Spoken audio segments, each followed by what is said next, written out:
حول هذه الندوة التثقيفية المهمة التي نظمها المركز الدولي الإسلامي للدراسات والبحوث السكانية التابع لجامعة الأزهر بالتعاون مع منظمة الأمم المتحدة للطفولة يونيسيف، واللي بيجوب كليات ومرافق الأزهر المختلفة في أنحاء الجمهورية، وأيضا بيخرج إلى كل الكيانات التي تستدعي. هذا المركز الدولي الإسلامي للدراسات والبحوث السكانية أنشئ منذ 50 عاما في عام 1975 وما زال مستمر. الأستاذ الدكتور جمال أبو السرور مدير هذا المركز والدكتورة ميرفت محمود مدير المشروعات أيضا هم يبذلون كل الجهد من أجل إنجاح الندوات المستهدفة في إطار رؤية مصر 2030 وفي إطار مبادرة الرئيس عبد الفتاح السيسي رؤية جديدة لبناء الإنسان المصري. بنستكمل مع حضراتكم هذه اللقاءات وهذه التغطية لهذه الندوة. بعد الفاصل نبدأ معكم التفاصيل. أهلا بكم من جديد، ما زلنا مع حضراتكم هذه التغطية المهمة على هامش الندوة التثقيفية التي نظمتها كلية أصول الدين والدعوة بجامعة الأزهر بطنطا بالتعاون مع المركز الإسلامي، المركز الدولي الإسلامي للدراسات والبحوث السكانية التابع لجامعة الأزهر، وأيضا بالتعاون مع منظمة الأمم المتحدة للطفولة يونيسيف بالقاهرة. الدكتور رضا عبد الرحمن العربي، تمام كده حضرتك تابع للمركز الدولي الإسلامي للدراسات والبحوث السكانية جامعة الأزهر، وموجود هنا تقريبا منسق هذا المؤتمر وهذه الندوة التثقيفية. أهمية هذه الندوة بمحوريها: العلاقة الإيجابية بين الوالدين وبين الأبناء، وأيضا تنظيم الأسرة من منظور إسلامي. بسم الله الرحمن الرحيم. المركز الدولي الإسلامي مركز أنشئ سنة 75 لدراسة الظواهر الحياتية. 50 سنة 50 سنة لدراسة الظواهر الحياتية وتصحيح المفاهيم الخاطئة المرتبطة بهذه الظواهر في إطار من العلوم الاجتماعية والعلوم الطبية وفي ضوء الشريعة الإسلامية. المركز بيعني بجميع الظواهر اللي موجودة سواء في مصر وفي العالم الإسلامي. طبعا المركز بيشرف عليه جامعة الأزهر وتحت مسمى الأزهر الشريف، وبيعتني به جدا فضيلة الإمام الأكبر الشيخ الدكتور أحمد الطيب الإمام الأكبر وشيخ الأزهر. عشان كده كان موجود وكيل أزهر.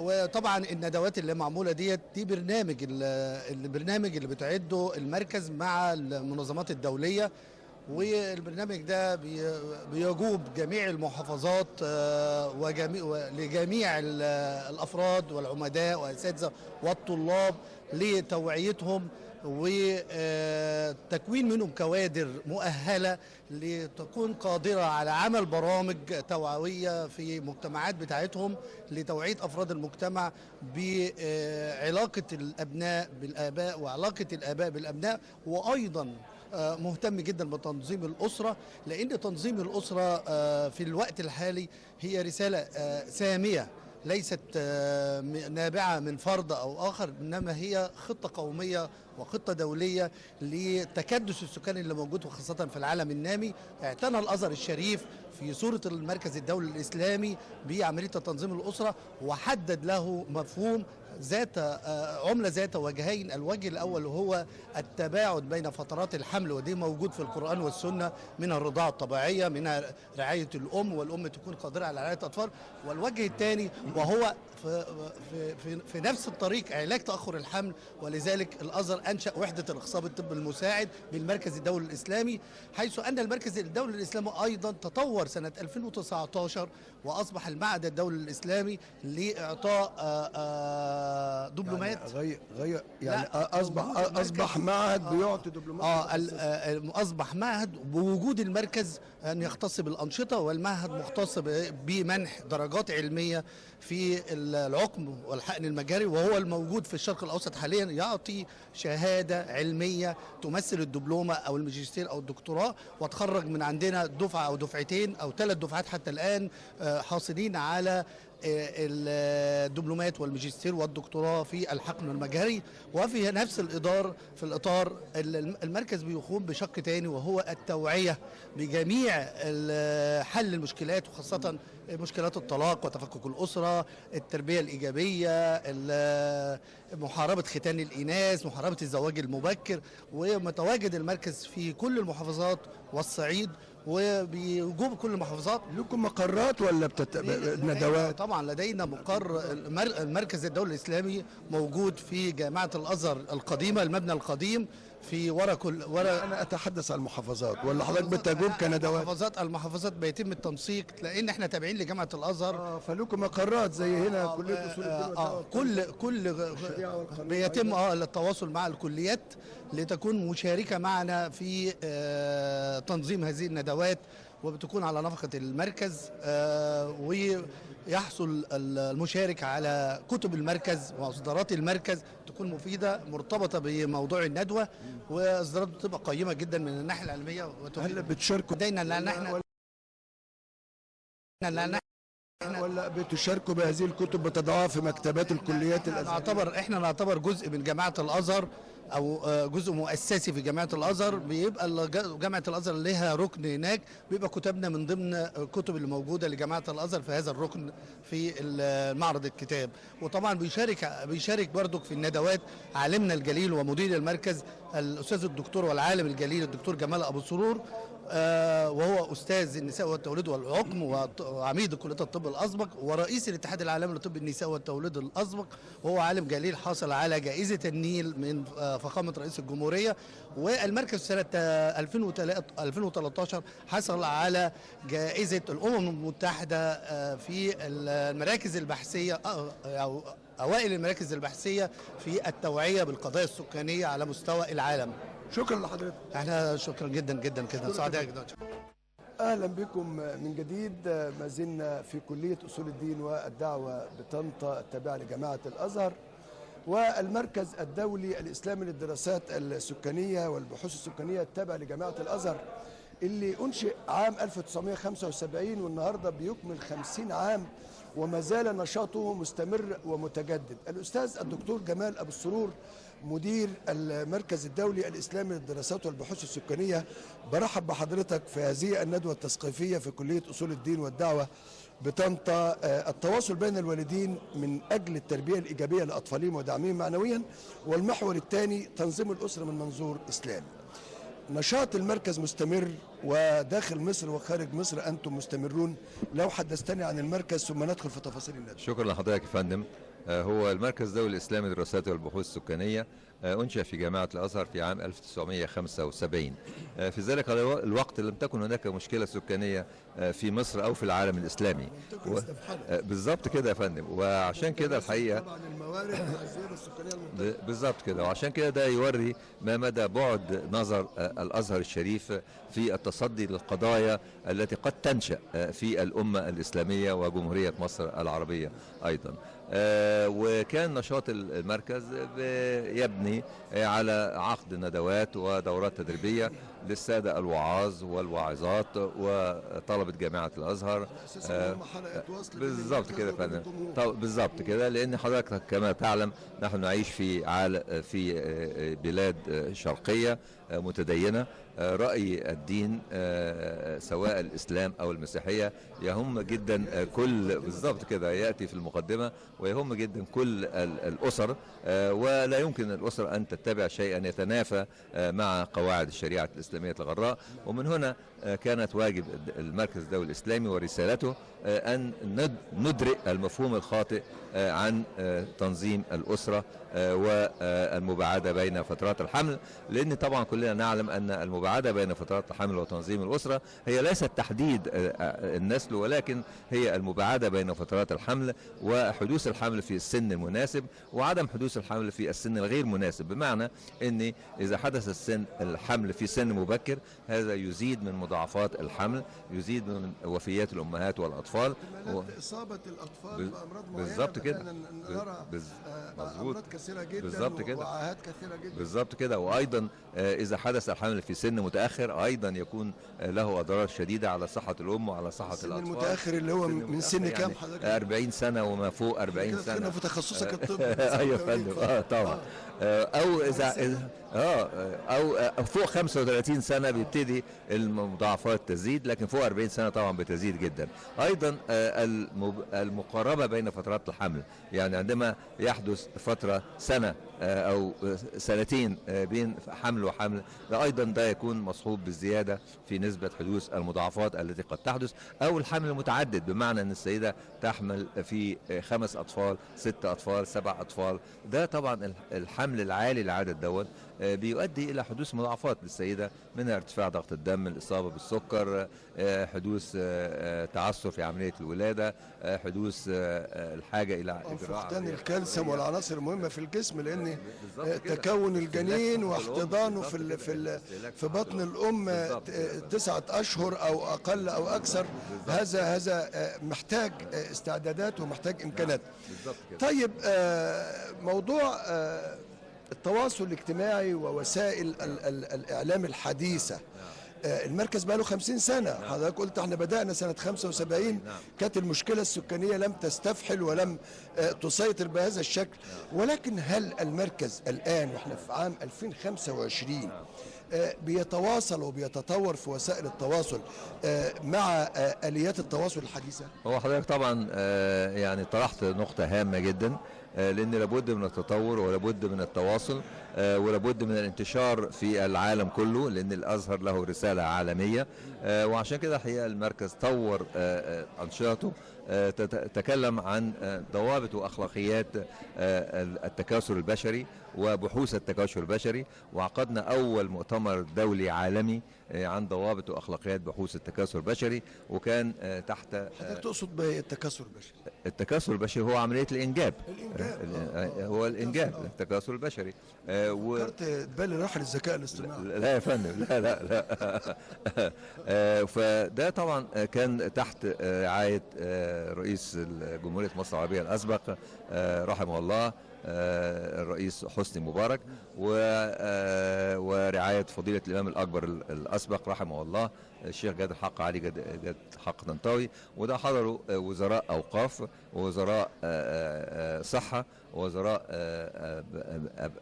دراسات عليا وبحوث ووزراء التعليم من 54 دولة، ووضعنا ضوابط وأخلاقيات الممارسات في التكاثر البشري والبحوث التكاثر البشري. وده كان أول مؤتمر يعقد في العالم الإسلامي، والحقيقة أصبحت هذه هي النبراس الذي يرجع إليه كل البلدان الإسلامية. وأنشأنا لجنة أخلاقيات البحوث، وكانت جامعة الأزهر هي أول جامعة ينشأ فيها لجنة أخلاقيات لمراجعة البحوث، لأن أي بحث عالمي لا يمكن إجراءه إلا إذا أخذ موافقة لجنة الأخلاقيات.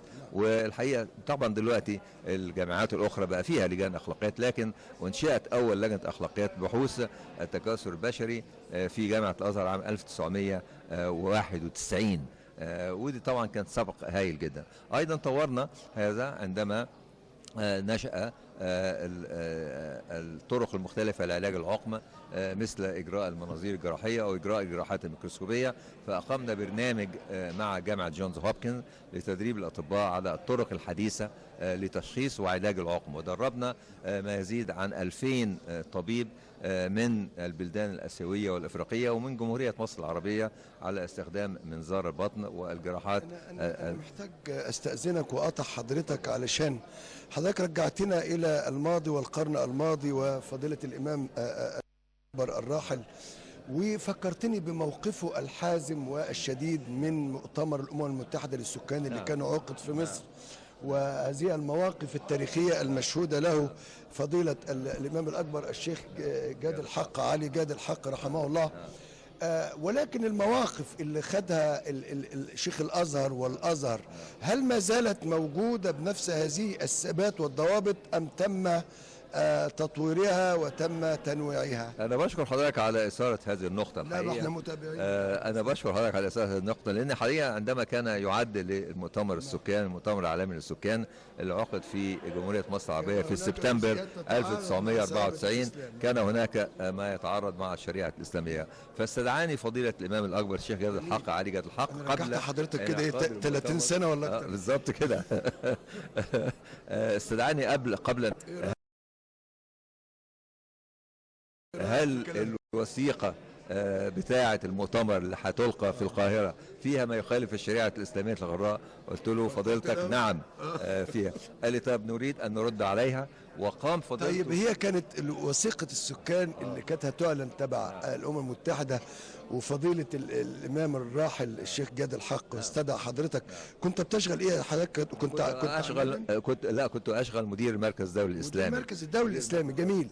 طيب حضرتك كانت إيه النقاط اللي فضيلة الإمام الأكبر رحمه الله طلب من حضرتك الرد عليها وتفنيدها؟ هو الحقيقة لأنه رجل علمي ويحب أن يوثق كل ما يصدر بالوثائق، شكل لجنة كان فيها فضيلة الأستاذ الدكتور رحمه الله إبراهيم بدران، الأستاذ الدكتور رأفت عثمان، والأستاذ الدكتور عبد الفتاح الشيخ، والأستاذ المستشار مصطفى المنباوي، والدكتورة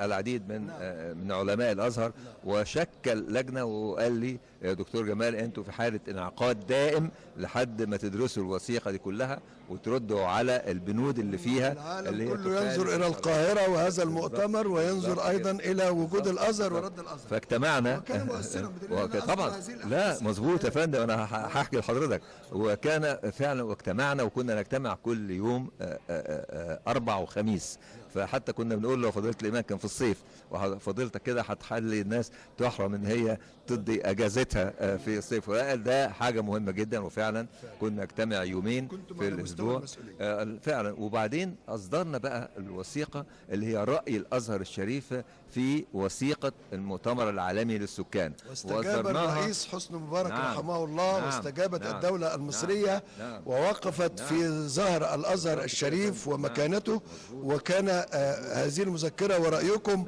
هو ما كان له السبق. أشكرك شكرا جزيلا أستاذ الدكتور جمال أبو السرور، مدير المركز الدولي الإسلامي للدراسات والبحوث السكانية بجامعة الأزهر. شكرا جزيلا. شكرا لحضرتك يا فندم. شكرا. أهلا بكم من جديد. هذه هي الندوة التثقيفية التي ينظمها المركز الدولي للدراسات والبحوث السكانية بجامعة الأزهر، وهو هنا النهارده في جامعة الأزهر بطنطا، كلية أصول الدين والدعوة. احنا أجرينا لقاءات مع الشباب وأجرينا لقاءات مع الأساتذة، ولكن كان لازم نعرف رأي الطرف الآخر. الحياة هي ذكر وأنثى، عشان كده آية وماهي، هي اسمها ماهي، يعني مش أداة استفهام ولا حاجة، اسمها ماهي. آية برحب بيكي، وواضح ان انت من كلية الاقتصاد المنزلي التابعة لجامعة الازهر. وايه رأيك في الندوة؟ انت عارفة انت بتشاركي في تنظيم ايه وعارفة بتعملي ايه؟ احنا طبعا بنيجي باسم الكلية، بنكون يعني مثلا التنظيم بحيث ان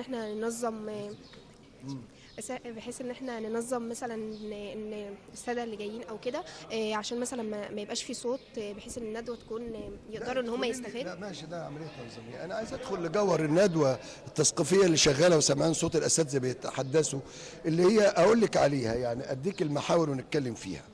التواصل بين الوالدين من اجل التربيه الايجابيه لاطفالهم ودعمهم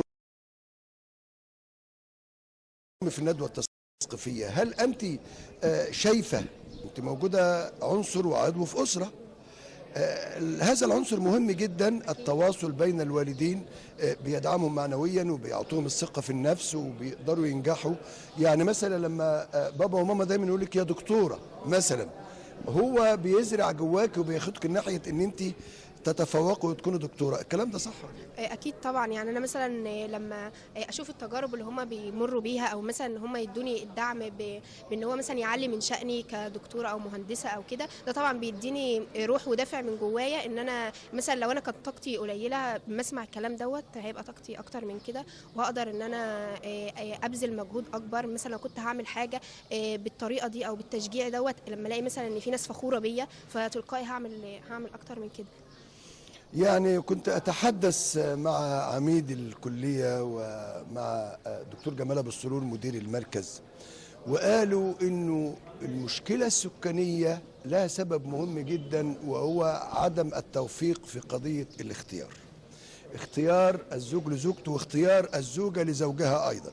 يعني أحيانا أنتن بتدوروا على الشكل ويكون واد جميل كده وأمور وحاجات كده بصرف النظر عن أمور أخرى. الاختيار فعلا بيفرق كتير في بس مش جودة الشكل. الحياة الزوجية. اكيد أنا مش بدي الشكل. مثال اه في، مش ما تقسيش على نفسك، أنت هتحسبها إزاي؟ مثلا اول حاجه طبعا الاخلاق وان هو مثلا يكون متعلم عشان في الكفاءة. أنت كده راجعة للأصول الإسلامية لكن بتعبر عنها ببساطة. بالظبط. أخلاق إذا جاءكم من ترضون دينه وخلقه، حديث سيدنا النبي. الكفاءة أيضا مطلوبة جدا بين الزوج والزوجة وبين الخاطب والخطيبة. تمام كده. أنت عايزة تتكلمي حضرتك، طبعا أنت أطول من آية فحاسة طبعا أن أنت عايزة تسيطري. ما هي إيه اسمك؟ بقيت اسمك ماهي السيد سعدات. السيد إيه؟ سعدات. سعادة واحدة يعني. ما هي الندوة استفدت منها النهاردة من عناصرها، من السادة الحضور، السيد المحافظ، وكيل الأزهر الشريف، رئيس جامعة الأزهر، العميد، استفدتي؟ ايوه استفدت كتير طبعا، استفدت كتير. اول حاجه استفدت مثلا اللي هو التوافق بين الزوجين. استفدت ازاي اختار شريك الحياه، وازاي اختار ان انا اختار الراجل الصح. مش لازم ابص على شكله او المعايير دي كلها، لا طبعا انا ببص على حاجات تانية زي ما آية قالت، المسؤوليه والكفاءه والاخلاق. تاني حاجه المقدرة المادية أيضا. والمقدره ما الماديه. نكافحش مع بعض كتير. والمقدره الماديه بس مش شرط يعني. وطبعا التعليم لازم يكون التعليم كويس جدا. طيب، موضوع تنظيم الأسرة والتباعد بين الإنجاب من أجل الحفاظ على صحة الأم في المقام الأول، على أساس أن هي المصنع اللي بيتحمل التكلفة لتنشئة هذا الجنين واحتضانه لمدة طويلة. الكلام ده انتوا مقتنعين بيه؟ بعيد بقى عن الثوابت الإسلامية والكلام ده، انتوا مقتنعين بيه هتطبقوه، ولا هتسمعي كلام ماما وخالتك واختك الكبيرة والكلام ده؟ والله هو كلام كويس من ناحية، بس التأثير الاجتماعي له دور؟ ايوه طبعا التأثير الاجتماعي له دور. يعني مثلا دلوقتي هنتكلم المستوى طيب نرجع تاني الآية في الجزئية دي. هل احنا بنطبق القواعد العلمية في الحفاظ على صحة الأم بالنسبة لتنظيم الأسرة؟ من ما هو لها أسباب إسلامية، مش مجرد إن احنا عايزين ننظم بس، أو إن احنا ضد الإنجاب، ولكن هي عملية إنه الابن لازم ياخد حقه صحيا الأول منذ النشأة والميلاد، محتاج رعاية اجتماعية ورعاية مادية أيضا. هل موضوع تنظيم الأسرة مرتبط بالأمور الاقتصادية وأصبح لزاما؟ هو طبعا يعني مش كل الناس بتطبق دي. يعني مثلا في القرى عندهم ان يعني العزوة بالظبط عندهم ان عايز عنده حتة أرض وعايز بالظبط. مثلا عندهم الانجاب ده بيبقى حاجه عاديه، وان المراه مثلا مش بيبقوا مثلا ليها بيبصوا لحالتها الصحيه. لا، التنافس بين النساء بالظبط. يعني عندها كام، والحالات الصحيه مش بتبقى عندهم الاولويه يعني. فطبعا بتبقى أتمنى أن هذا الفكر المستنير الخاص بالشابات المقبلات على الحياة. أشكرك يا آية وأشكرك يا ماهي. شكرا. أهلا بكم من جديد. ما زلنا في هذه الحلقة من برنامج أمل المستقبل، وإحنا سعداء إن إحنا تقريبا أول حلقة نتواجد في كلية أصول الدين والدعوة بطنطا التابعة لجامعة الأزهر في حدث مهم جدا بينظمه المركز الدولي الإسلامي للدراسات والبحوث السكانية. الأستاذة الدكتورة ميرفت محمود مدير المشروعات بالمركز، برحب بحضرتك في طنطا وسعداء بوجودك وتشريف حضرتك لنا. موجودة مع حضراتكم يا فندم. اتفضل. أنا سعيدة اللي موجودة مع حضراتكم النهاردة. ده شرف لينا إن إحنا يعني جامعة كلية أصول الدين تستضيفنا. الحقيقة الندوة مهمة جدا لأنها بتتكلم عن التربية الأسرية، والموضوع ده الحقيقة يعني هو موضوع الساعة، ويمكن في الاستراتيجية بتاعة الحكومة وأشار ليها كتير رئيس الوزراء على أن التربية الإيجابية دي ممكن تحسن من المجتمع اللي احنا عايشين فيه يعني. طيب، في تقدمة حضرتك دكتورة ميرفت محمود مدير المشروعات بالمركز الدولي الإسلامي للدراسات والبحوث السكانية، ما المقصود بالمشروعات حضرتك؟ الحقيقة احنا كجامعة الأزهر بيبقى بالنسبة لنا مهم جدا ان احنا ندور على تمويل علشان عرض المواضيع اللي بتتطرق ليها المجتمع بتاعنا. والتمويل ده الحقيقة احنا بنعرض بعض الموضوعات المهمة للجهات اللي هي متاح ليها انها تمولنا، سواء داخلية أو خارجية؟ داخلية أو خارجية، بس غالبا يعني معظم الوقت الحقيقة، لأن طبعا التمويل من الجامعة ما بيبقاش متوفر قوي غير في وجودنا احنا كمكان، لكن التمويل كعقد ندوات أو لقاءات أو تدريب بنبقى محتاجين برضو تمويل من الخارج يعني. أنا بشكر حضرتك وأتمنى لك كل التوفيق. الأستاذة الدكتورة ميرفت محمود مدير المشروعات بالمركز الدولي الإسلامي للدراسات والبحوث السكانية بجامعة الأزهر، شكرا جزيلا. شكرا لحضرتك يا فندم. شكرا. قدمنا لحضراتكم هذه الحلقة من برنامج أمل المستقبل من داخل كلية أصول الدين والدعوة التابعة لجامعة الأزهر بطنطا، وكان حول ندوة مهمة جدا بينظمها المركز الدولي الإسلامي للبحوث والدراسات السكانية بالتعاون مع منظمة الأمم المتحدة للطفولة اليونيسيف. الندوة النهاردة كانت بتتكلم عن العلاقة الافتراضية والعلاقة الحسنة بين الوالدين وبين الأبناء من أجل الدعم المعنوي والتوجيه.